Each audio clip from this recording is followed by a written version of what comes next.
Lord, pwede po ba akong mag-alay ng tula para sa'yo? Gusto ko lang po kasi magpasalamat para sa lahat ng mga biyayang pinagkaloob mo.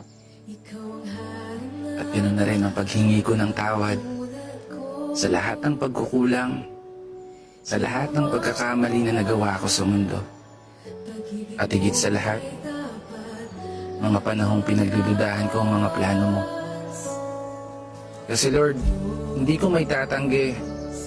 Minsan, ayoko na.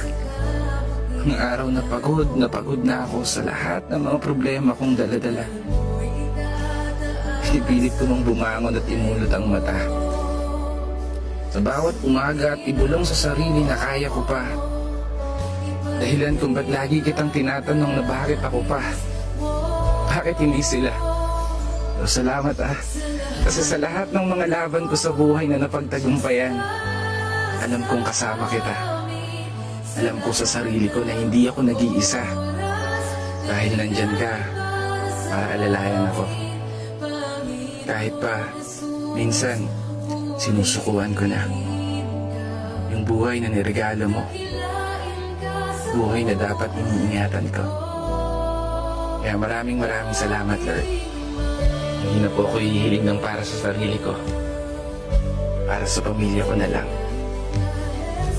Ingatan niyo po sana sila.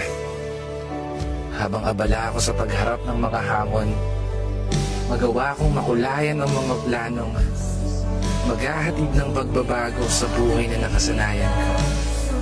At makapagbigay ng inspirasyon sa iba. Yamitan ko lang na sulat ko para sa'yo. Sa iba, na unti-unti nang nawawalan ng pag-asa. Mga taong nakakaranas ngayon ng matinding karamdaman na hindi na alam kung makakaya pa ba. Kaya sana Lord, madalingin niyo po sana lahat ng mga taong hirap na. Mga taong pilit inilalaban yung buhay, alang-alang sa pamilya nila. Mga taong gusto pang masilayan ang ganda ng mundo at maging masaya pa sa loob nito. Ikaw na po ang bahala, Ama. Kaya isang pagpupugay para sa lahat ng mga tao na patuloy sumasabay sa hamon ng buhay.